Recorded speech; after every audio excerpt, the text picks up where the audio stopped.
On the day of my engagement, my uncle posted a photo on social media, tagging my entire family at a beach getaway. The caption read, "Reunited at last." Earlier that morning, my mother texted me, saying they weren't up for celebrating. I stayed silent. That evening, I stopped the automatic mortgage payments. 6 days later, my father roared into my driveway. I stepped outside and said, "I don't have a family anymore. Not the one I was born into anyway." My name's Joseph, raised in northern Georgia near Marietta. We lived in a middle-class neighborhood, cul-de-sacs, barbecues, the usual. I used to think we were tight-knit. My mom baked treats for my teachers. My dad showed me how to trim the grass at 10, like it was a holy tradition. My sister and I built blanket forts in the living room. It seemed like a solid family, maybe even a great one. Now I see it differently. The rift didn't happen overnight. It crept in slowly, quietly. When I moved in with Kayla, my fiancée, 2 years ago, they acted like I'd stabbed them in the back. My mom called it reckless. My dad said I was making a huge error. My sister accused me of being self-centered. Still, I hoped they'd warm up to it. Then came the engagement. Kayla's parents were overjoyed. They took charge of the engagement party, telling me to relax. We booked a stunning venue in Roswell, live band, open bar, plated meal, the works. My family was invited well in advance. They all confirmed they'd come. My mom even texted Kayla's mom saying she was thrilled. But on the morning of the event, I got a message. "We're not up for a party today, hope it's wonderful." I stared at it, stunned. No one followed up, no call from my dad. No word from my sister. I told Kayla it might be an emergency, maybe a health issue or car trouble. I told her not to stress. The party went on. Kayla looked breathtaking. Her parents gave a toast that moved half the guests to tears. Everyone was laughing, eating, celebrating. Then my phone pinged. A Facebook notification. My uncle had tagged my parents, sister, and cousins in a photo. They were all smiling under a beach umbrella, drinks in hand, with a tacky filter over the image. The caption hit me like a slap. "Reunited at last." They'd gone on a vacation together during my engagement party. I didn't say a word, not to them, not even to Kayla at first. I sat in my car afterward, staring at the dashboard. That night, I logged into my bank account and canceled the mortgage auto pay. The house was still in my name and I'd been helping with their payments. I didn't tell them. I just stopped. 6 days later, my dad's truck screeched into my driveway. He stormed up like he still had authority. I met him outside before he could knock. I didn't shout or ask questions. I just said, "You're not entitled to me anymore." He blinked, waiting for a punchline that never came. That was when the fracture became undeniable. But it didn't end there. I expected someone to reach out eventually. I didn't think it'd be so soon. My sister sent long texts the next morning, nothing surprising. Her usual sanctimonious tone, laced with subtle digs. She claimed the beach trip was planned months ago, that I should have known they weren't coming and that I was overreacting. She even wrote, "You know how Dad gets when he's stressed," as if that justified everything. I didn't reply. Not to her, not to my mom, not to the half-hearted, "Hope you're okay" email from my aunt days later. I let the silence linger. It was the only truthful response I had. Kayla's parents, though, weren't built for silence. They invited me over the next evening. It felt oddly formal. Gary and Denise sat at their dining table. Denise had a folder in front of her, and Gary set out 2 glasses of iced tea. I thought they might suggest patching things up with my family. I sat down. Gary slid a tea toward me. Denise opened the folder and spread out photos from the engagement party, not the polished ones we shared, but raw, unedited shots. Guests whispering, some staring at the empty chairs reserved for my family. One of Kayla's friends mouthing, "Where are they?" Denise looked at me and said, "They didn't just embarrass you." I glanced at Gary, expecting him to stay neutral. He didn't. He leaned forward and said, "They made a choice by not showing up. Now it's our turn." The next morning, Denise called my mom. She didn't share the full conversation, but I could tell it was intense. Denise doesn't yell, but she doesn't leave room for debate. She told my mother I wasn't her errand boy anymore, not a stand-in husband for when my dad checked out. She said I owed them nothing, not money, not favors, not time. And she made it clear the mortgage wouldn't be paid. My mom hung up without a word. But that wasn't the end. 3 days later, Gary and Denise pulled into our driveway with a trailer. I was watering the plants. Kayla had just gotten home. We both turned as the truck backed in. There it was, a gleaming Cadillac XT6, midnight blue, with a dealer sticker still on the window. A giant red bow stretched across the hood like a commercial. Denise hopped out, waving like it was nothing. Gary unhitched the trailer and said, "You'll need something nice for the wedding venue visits." I didn't touch the keys at first. It wasn't about the car. It was about what it represented: loyalty, presence, choosing your people. That night, Kayla's mom said something that stuck. You don't have to beg to be valued, not when you already are. The gesture wasn't subtle. We live in a quiet neighborhood, and the Cadillac sat in our driveway like a billboard. My mom saw it before I said anything. I know because 2 days later, my sister stormed into the pharmacy where I work. No heads up. She marched to the counter, flushed, and asked, "Are you really okay taking handouts from Kayla's parents?" I looked at her and said, "Handouts come with strings. All they've asked is that I be happy." She stood there, searching for a comeback, but I was done. I said, "You made your choice, now deal with it." She lingered a moment, then left. That was when I felt the shift. I wasn't just angry, I was finished. And Kayla's parents weren't slowing down. My parents' silence wasn't passive, it was strategic. They didn't reach out after the car. No texts, no calls, no snarky comments online. My mom went offline for a week, then resurfaced with a photo of a seafood platter from some beach restaurant in the Keys. Caption, "Peace is the best remedy." The message was clear. They weren't just ignoring me, they were pretending nothing happened. Meanwhile, Kayla's parents doubled down. The Cadillac was barely settled when Gary sat me down with a thick folder. "You and Kayla shouldn't start your marriage in debt," he said. "You've earned better than what they've given you." Inside was a proposal. A full down payment for a house, no strings. A gift. Kayla cried when I told her. I couldn't. It was like I'd run out of emotional capacity. I'd been sending my parents $600 a month for their bills. I'd covered their property taxes for 3 years. I co-signed the car my sister crashed last summer. And all I got in return was a beach photo with cocktails and snide captions.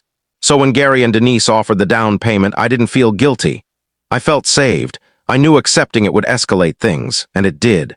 2 weeks after we signed the house papers, my parents showed up unannounced. They parked across the street and strolled up like everything was fine. Kayla opened the door, saw them, and stepped aside. My dad started grilling me. Whose house was this? How did I afford it? Who was really paying? He asked like he was exposing a scam. My mom played the concerned card, saying they just wanted to make sure we weren't being manipulated. I looked at them and asked, "When was the last time you did something for me without expecting something back?" They didn't answer. I asked again. Silence, so I said, "Kayla's parents show up. That's the difference." Then I walked inside and shut the door. That night my mom posted a vague rant about losing kids to manipulative families who forget their roots. My sister liked it. My uncle dropped a Bible verse. I didn't engage. I kept moving forward. Then Kayla's parents made their boldest move. They sat us down and revealed they were creating a joint trust for us, not for them, just us. To build a foundation, something ours. They said, "You two are our family now, we're all in." It felt incredible, but it also stirred that lingering hope that my real family might still show up someday. Deep down, I knew they wouldn't. This wasn't just kindness, it was a battle line. I didn't expect them to escalate further.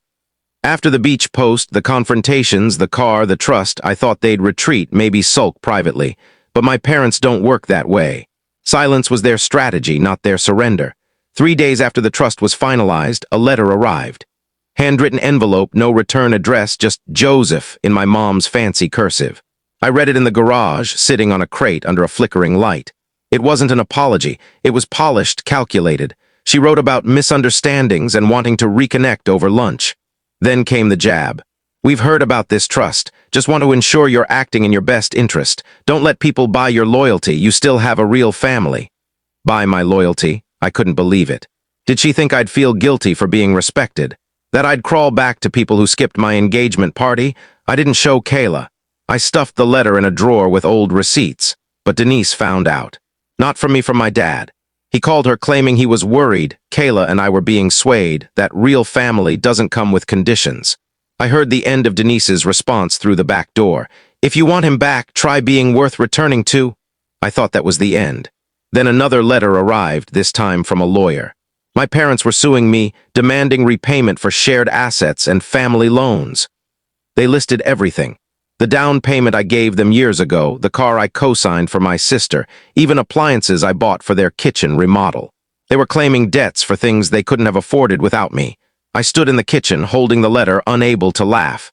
It wasn't the lawsuit, it was the audacity rewriting history to make me the debtor. Kayla read it and said, "Good. Let them try."